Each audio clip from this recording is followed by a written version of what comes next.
نحمده ونصلي على رسوله الكريم اما بعد فاعوذ بالله من الشيطان الرجيم بسم الله الرحمن الرحيم رب اشرح لي صدري ويسر لي امري واحلل عقدة من لساني يفقهوا قولي. صفحہ نمبر 117 قبلہ اور سترہ. نماز پڑھتے وقت قبلے کی طرف رخ کرنا خصوصاً فرض نماز میں اس کی فرضیت کے درجے کو سامنے رکھتے ہوئے یہ بات ذہن میں رہے کہ یہ براہ راست اللہ تعالیٰ کا حکم ہے. قرآن پاک میں ارشاد باری تعالیٰ ہے وَحَيْثُ مَا كُنْتُمْ فَوَلُّوا وُجُوهَكُمْ شَطْرَهُ، کہ جہاں بھی تم ہو، جہاں بھی ہو، زمین پر ہو، آسمان پر ہو، سمندر میں ہو، کہیں پر بھی تم ہو، گھر کی چھت پر ہو یا بیسمنٹ میں ہو یا باغ میں ہو، جہاں بھی تم ہو تو کیا کرو؟ فَوَلُّوا وُجُوهَكُمْ شَطْرَهُ، اپنے چہروں کو اس کی سمت کر لو، اس کی جانب پھیر لو. حدیث میں بھی آتا ہے اِذَا قُمْتَ إِلَى الصَّلَاةِ فَأَسْبِغِ الْوُضُوءَ ثُمَّ اسْتَقْبِلِ الْقِبْلَةَ فَكَبِّرْ. کیا معنی ہے اس کا؟ کہ جب تم نماز کے لیے کھڑے ہو تو اچھی طرح وضو کر لو، قبلے کی طرف رخ کر لو، پھر تکبیر کہو. حضرت ابن عمر سے روایت ہے کہ ایک مرتبہ لوگ مسجد قباء میں نماز صبح ادا کر رہے تھے کہ اچانک ایک آدمی نے آ کر کہا کہ نبی صلی اللہ علیہ وسلم پر رات کے وقت قرآن نازل ہوا ہے وَقَدْ أُمِرَ أَن يُسْتَقْبَلَ الْكَعْبَةَ، کہ آپ کو حکم دیا گیا ہے قرآن پاک میں کہ آپ کعبہ کی طرف رخ کر لیں یا توجہ فرمائیں. اس وقت لوگ شام کی طرف منہ کر کے یعنی بالکل اپوزٹ ڈائریکشن میں رخ کر کے نماز پڑھ رہے تھے اور وہ نماز ہی کی حالت میں کعبہ کی طرف گھوم گئے. قبلہ اور سترہ. قبلہ کا معنی تو سب جانتے ہیں، سترہ کا لفظی معنی ہوتا ہے پردہ یا اوٹ. مراد اس سے ہر وہ چیز جو نمازی بوقت نماز اپنے سامنے رکھ لے یا نصب کر لے. سترہ وہ چیز جو نمازی نماز پڑھتے وقت اپنے سامنے رکھ لے تاکہ لوگ اس کے آگے سے اگر گزریں تو اس کی نماز میں خلل نہ ہو. ابن خزیمہ کی روایت میں آتا ہے لا تصلی الا الی سترہ، یعنی سترے کے بغیر نماز نہ پڑھو. یعنی اس کی تاکید کی گئی ہے کہ نمازی جب نماز شروع کرے تو وہ اپنے سامنے کچھ نہ کچھ رکھے تاکہ اس رکھنے سے ایک نفسیاتی اثر ہوگا، ایک احساس ہوگا خود اس کو بھی کہ اس وقت وہ ایک مخصوص فعل ادا کر رہا ہے اور دوسرے لوگوں کو بھی کہ وہ اس وقت اپنے رب سے ہم کلام ہے اور یہ ایک رکاوٹ ہے باقی دنیا اور اس کے بیچ میں. حدیث میں اس کا فائدہ یہ بھی بتایا گیا ہے، ابو داؤد کی روایت ہے کہ اللہ یقطع الشیطان علیہ صلاتہ، شیطان اس انسان کی نماز کاٹ نہ دے، یعنی شیطان اس کی نماز میں خلل انداز نہ ہو. تو اس سے یہ پتہ چلتا ہے کہ سترہ سامنے رکھنے سے انسان ایک طرح سے محفوظ ہوتا ہے، اپنی نماز کو پروٹیکٹ کر رہا ہوتا ہے، اپنے آپ کو بھی ایک طرح سے پروٹیکٹ کر رہا ہوتا ہے بیرونی خلل سے اور اسی طرح شیطان کے وار سے بھی. کیونکہ انسان اگر ایک کھلے میدان میں ایسے ہی کھڑا ہو جاتا ہے اور اس کے سامنے کوئی ایسی رکاوٹ یا آڑ نہیں ہوتی تو ایک طرح سے ہر چیز اس کے سامنے کھلی ہوتی ہے اور ہر طرف اس کا دھیان جاتا ہے اور شیطان کو زیادہ موقع ملتا ہے انسان کو ڈسٹریکٹ کرنے کا. احکام قبلہ. رسول اللہ صلی اللہ علیہ وسلم سواری پر نفل یا وتر نماز ادا کرنے کا ارادہ کرتے تو جدھر سواری کا منہ ہوتا اسی طرف نبی صلی اللہ علیہ وسلم کا رخ ہوتا. یعنی سواری پر قبلے کا تعین کیسے کرتے؟ جدھر سواری مڑ جاتی وہی رخ قبلے کے قائم مقام ہو جاتا. کان النبی صلی اللہ علیہ وسلم یصلی فی السفر علی راحلته حیث توجہت به یومئ ایماء صلاۃ اللیل الا الفرائض ویوتر علی راحلته. نبی صلی اللہ علیہ وسلم دوران سفر فرضوں کے علاوہ رات کی نماز اپنی سواری پر اشارے سے پڑھتے تھے اور سواری پر ہی وتر پڑھتے تھے. تو اس سے کیا پتہ چلتا ہے کہ فرض نماز کے علاوہ باقی نماز کہاں پڑھتے تھے؟ سواری پر. اور کیسے؟ اشارے سے. اور وتر بھی سواری پر.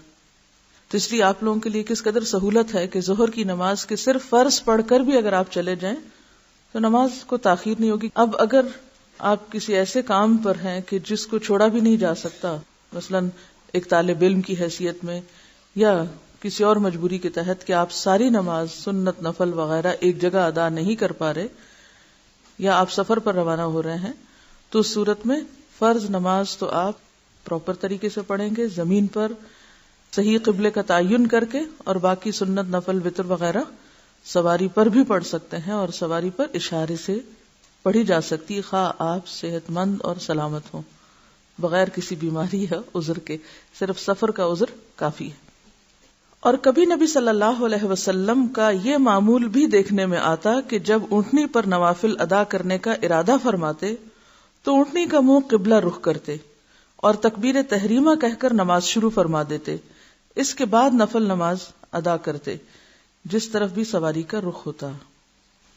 یعنی ابتداء میں جب نیت باندھتے، آغاز کرتے نماز کا، تو سواری کو کدھر موڑ لیتے؟ قبلے کی طرف. اللہ اکبر کہہ دیتے، اس کے بعد سفر شروع کر دیتے، اور جدھر جدھر سواری مڑتی چلی جاتی پھر نماز توڑتے نہیں تھے، نماز ادا کرتے چلے جاتے. تو اس سے کیا پتہ چلتا ہے کہ ابتداء میں انسان کو کوشش کرنی چاہیے کہ وہ قبلے کا تعین کرے جتنا ممکن ہو. اور اگر بالکل پتہ ہی نہ چلے، مثلا بادل وغیرہ ہیں یا موسم ایسا ہے یا رات کا وقت ہے، کوئی طریقہ ہی نہیں، اگرچہ اب کمپس ملتے ہیں، اگر وہ صحیح ہو تو ڈائریکشن صحیح بتاتے ہیں، اور اس سے آپ رات یا دن کے اوقات میں قبلے کا تعین کر سکتے ہیں. لیکن اگر ناممکن ہو، کوئی بھی صورت نہ ہو، تو پھر اینما تولوا فثم وجہ اللہ، وہ تو پھر ایک ایکسیپشنل صورت ہے. لیکن جہاں تک انسان کا بس چلے، اس کے لیے ممکن ہو، وہ تعین کرے. اب آپ کہیں گے کہ ہم مثلاً گاڑی پہ بیٹھے اور گاڑی ہمارے ہاتھ میں تھوڑی ہے کہ ہم اس کو ادھر ادھر موڑ سکیں، وہ تو ڈرائیور کے پاس ہے. تو اس صورت میں کیا کریں؟ اس صورت میں یہ ہے کہ اگر آپ دیکھ رہے ہیں کہ تھوڑا سا ادھر منہ کرنے سے یا ادھر مڑنے سے قبلے کا رخ مل سکتا ہے، تو آپ اپنی ہی سیٹ پر تھوڑا سا دائیں یا بائیں گھوم جائیے. اور اسی طرح اگر اس صورت میں بھی آپ سمجھے کہ گھومنا بھی ممکن نہیں، تو پھر جس طرح بھی رخ ہو آپ پڑھ سکتے ہیں. اور پھر خاص طور پر نوافل کا موقع اگر گھر پر نہیں اور آپ کو روز سفر کرنا ہے، اور سفر بھی فرض درجے کا ہے، لازم ہے، ایسا طلب العلم فریضہ، علم کا سیکھنا جو ہے فرض ہے. اب آپ کو گھر میں نہیں مل رہا وہ سب کچھ، استاد گھر پہ نہیں آ سکتا، اور آئے گا بھی کیسے؟ استاد کے پاس تو جانا ہی پڑتا ہے. تو ایسی صورت میں اگر آپ کو گھر سے نکلنا پڑ رہا ہے اور آپ کے لیے سفر مجبوری، اور ٹھیک ہے خواتین تو پھر بھی گھر میں بیٹھ جائیں گی، مرد حضرات کیا کریں؟ کیونکہ نماز صرف عورتوں پر تو فرض نہیں، مردوں پر بھی فرض ہے. جاب کے اوقات ایسے ہیں، ڈیوٹی کے وقت ایسے ہیں، یا اور کئی ایک وجوہات ہو سکتی ہیں. تو ایسی صورت میں ہمارے دین میں وسعت ہے، اور اس وسعت کا معنی کیا ہے کہ انسان فرض نہ چھوڑے، کام نہ چھوڑے، لیکن اس میں جتنی ممکن رخصت ہے اس کو اختیار کر لے. اور اس میں آپ دیکھیے کہ بہت سے لوگ سنت اور نفل کس لیے نہیں پڑھتے؟ شدید مصروفیت کی وجہ سے نوافل چھوڑ دیتے ہیں، اور وہ نہیں جانتے ہوتے کہ ہم کسی اور جگہ بالکل فارغ بھی بیٹھے ہوتے ہیں، گھنٹے گھنٹے کے بس کے سفر میں فارغ ہیں، کوئی کرنے کا کام نہیں.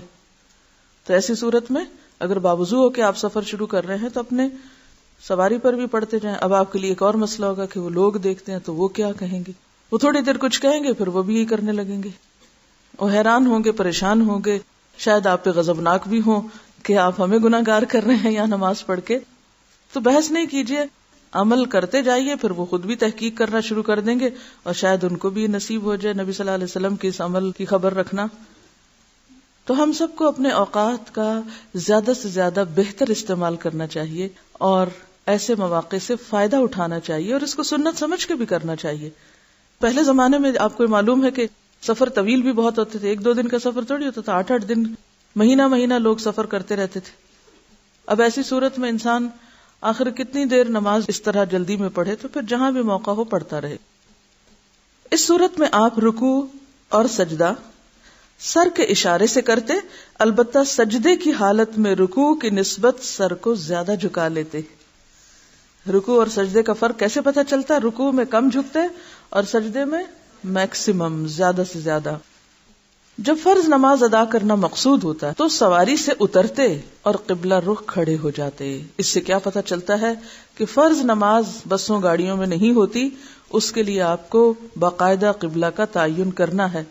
الا یہ کہ کوئی صورت ہے ہی نہیں. مثلا ایک فلائٹ ہے 8 گھنٹے کی، اب وہ تو جہاز لینڈ کرے گا 8 گھنٹے کے بعد، اب آپ کیا کریں؟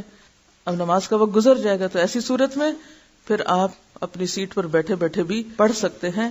لیکن اگر آپ سمجھیں کہ ایک نماز یعنی ظہر اور عصر کے بیچ کے وقت میں اترے گا جہاز، تو آپ دونوں کو جمع بھی کر سکتے ہیں. مغرب اور عشاء کے بیچ کا وقت ہو تو آپ جمع کر سکتے ہیں، اور جمع کر کے باقاعدہ قبلہ رخ ہو کر نماز پڑھیں. ادروائز آپ کیا کر سکتے ہیں؟ وہیں پڑھ سکتے ہیں. قبلہ کے بارے میں نبی صلی اللہ علیہ وسلم کا ارشاد ہے کہ شمال اور جنوب کے درمیان مغرب کی طرف تمام سمت قبلہ ہے. کتنا وسیع قبلہ آپ نے بتایا. شمال اور جنوب کتنے فاصلے پہ ہوتے ہیں؟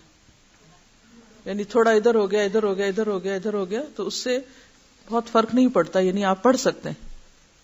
آپ اپنے گھر میں ہیں، آپ نے صحیح ڈائریکشن معلوم کر لی، لیکن سفر میں آپ سورج کے غروب اور طلوع کو دیکھ کر قبلے کی ڈائریکشن متعین کر رہے ہیں، تو ہو سکتا ہے کہ سردیوں میں سورج کا رخ غروب کی جگہ کچھ اور ہو اور گرمیوں میں کچھ اور ہو. تو آپ ایک دفعہ کسی جگہ سے گزرے گرمیوں میں اور آپ نے رخ کہیں اور کیا، اگلی دفعہ گزرے تو تھوڑا اور، تو پھر آپ پریشان ہو کہ پتہ نہیں وہ نماز میری صحیح تھی یا یہ صحیح تھی. بہتر ہے نماز پڑھو ہی نہ. تو یہ کوئی عذر نہیں کہ نماز پڑھو ہی نہ، یہ حل نہیں ہے اس مسئلے کا. آپ کو نماز پڑھنا ہے. اگر تھوڑا بہت ڈائریکشن میں ادھر ادھر فرق ہو بھی گیا تو اس کی رخصت ہے. یعنی ڈائریکشن اصل میں دیکھنا ہے کہ سمت کون سی ہے. قبلے کی جانب قبر ہونے کی صورت میں وہاں سے ہٹ کر نماز ادا کرنی چاہیے، کیونکہ قبرستان میں ویسی نماز نہیں ہوتی، اور اگر کہیں ایسی جگہ پر آپ کو نماز ملی ہے جہاں سامنے قبر ہے تو قبر سے ہٹ کے پڑھیں. آپ صلی اللہ علیہ وسلم نے فرمایا کہ قبروں کی جانب منہ کر کے نماز ادا نہ کرو اور نہ قبروں پر بیٹھو. دونوں چیزیں منع ہے. سترہ کا بیان.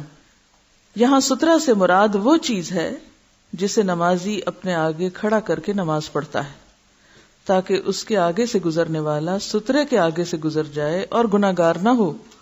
یہ سترہ لاٹھی، برچھی، لکڑی، دیوار، ستون اور درخت سے ہوتا ہے، اور امام کا سترہ سب مقتدیوں کے لیے کافی ہوتا ہے. مقتدی کس کو کہتے ہیں؟ جی ہاں، امام کی پیچھے نماز پڑھنے والوں کو، اقتداء کرنے والوں کو. ان کی حضرت طلحہ بن عبید اللہ سے روایت ہے کہ رسول اللہ صلی اللہ علیہ وسلم نے فرمایا اذا وضع احدكم بين يديه مثل مؤخرة الرحل فليصلي ولا يبالي من مر وراء ذلك. باب فعل سے. جب تمہارا ایک شخص اپنے سامنے پالان کی پچھلی لکڑی کے برابر کوئی چیز رکھ لے تو نماز جاری رکھے، اور جو کوئی اس کے سامنے سے گزرے اس کی پرواہ نہ کرے. اب یہاں یہ بتایا گیا کہ سترہ کتنا ہونا چاہیے، اور اس کو تشبیہ دی گئی پالان کی پچھلی لکڑی سے. حضرت عطا فرماتے ہیں کہ پالان کے پچھلے حصے کی لکڑی 1 ہاتھ یا اس سے کچھ زیادہ لمبی ہوتی ہے. یعنی بہت لمبی لکڑی نہیں کہ آپ کے قد کے برابر ہو یا آدھے قد کے برابر، یعنی چھوٹی سی لکڑی ہو تو بھی کافی ہے. معلوم ہوا کہ کم از کم 1 ہاتھ لمبی لکڑی یا کوئی اور چیز سترہ بن سکتی ہے. اب یہ لکڑی باریک بھی ہو سکتی، لوہے کی سلاخ بھی ہو سکتی، یعنی پتلی سے پتلی بھی ہو سکتی ہے، چوڑی بھی ہو سکتی ہے. تو تیر جیسی لکڑی جو ہے وہ بھی کافی ہو سکتی ہے. اچھا، ایک روایت میں آیا اگر کچھ نہ ہو تو لکیر کھینچ لے، لیکن یہ روایت ضعیف ہے. حضرت ابو جحیفہ رضی اللہ عنہ سے روایت ہے کہ رسول اللہ صلی اللہ علیہ وسلم نے بطحا میں لوگوں کو نماز پڑھائی. نبی صلی اللہ علیہ وسلم کے سامنے ایک برچھی نصب تھی. آپ نے 2 رکعت ظہر کی نماز پڑھائی اور 2 رکعت عصر کی، یعنی جمع کی. اس وقت برچھی کی دوسری طرف عورتیں اور گدھے چلے جا رہے تھے. یہ اب عورتوں اور گدھوں کو اکٹھا کیوں کر دیا گیا ہے؟ کیونکہ ایک دوسری روایت میں آتا ہے کہ مرد کے سامنے سے اگر عورت گزرے تو اس سے اس کی نماز میں خلل آتا ہے. تو اب یہ کہ اگر سترے کے پار سے کوئی گزر رہا ہو تو اس سے فرق نہیں پڑتا. نمازی کے آگے سے گزرنے کا گناہ. رسول اللہ صلی اللہ علیہ وسلم نے فرمایا اگر نمازی کے سامنے سے گزرنے والے کو گزرنے کی سزا معلوم ہو جائے تو اسے 1 قدم آگے بڑھنے کی بجائے 40 دن، ماہ یا سال تک وہیں کھڑے رہنا پسند ہو. یعنی لفظ 40 آتا ہے، یہ نہیں پتا کہ اس سے مراد مہینے ہیں یا سال ہے یا دن ہے. یعنی ایک شخص کو 40 دن، اب سب سے کم اس میں کیا ہے دن، اگر ہم منیمم بھی لگائیں یا اگر اس سے بھی کم ہم گھنٹے پہ آ جائیں مثلا یا منٹ پہ بھی آ جائیں تو ہمارے لیے تو 1 منٹ کھڑا ہونا بھی بہت بھاری ہے. تو فرمایا کہ اگر پتہ چل جائے کہ نمازی کے آگے سے گزرنے کی سزا کتنی سخت ہے. تو انسان 40 یعنی دن یا مہینے یا سال یا گھنٹے کھڑا رہے، انتظار کرے جب تک کہ نمازی نماز ختم کر لے، لیکن آگے سے نہ گزرے. یعنی اتنی شدید ہے یہ چیز، کوئی معمولی بات نہیں ہے کہ انسان اسے نظر انداز کر دے اور اس کی حرمت کو پامال کر دے. اب اس سے آپ دیکھیے کہ ایک طرف ہمیں یوں لگے گا جیسے بڑی سختی ہے. نہیں، یہ سختی نہیں ہے. ذرا سوچئے کہ اللہ تعالی نماز پڑھنے والے کی نماز کی کس قدر قدردانی اور حفاظت فرما رہے ہیں. کتنی شان ہے اس کی جو اپنے رب سے ہم کلام ہوتا ہے، اپنے رب کے آگے جھکتا ہے، کہ اس کو ڈسٹرب کرنے والا اتنی سخت سزا کا مستحق ہے کہ کوئی اس کو ڈسٹرب نہ کرے. تو بعض اوقات ہم آگے سے گزر کے اور اس طرح تو ڈسٹرب نہیں کرتے، لیکن زور زور سے ٹیلی ویژن یا ریڈیو لگا کر یا پھر ہنسی مذاق اور باتیں اور شور شرابہ اور ہنگامہ اور چیخنا چلانا گھر میں کر کے دوسرے نمازی کی نماز کو ڈسٹرب کرتے ہیں.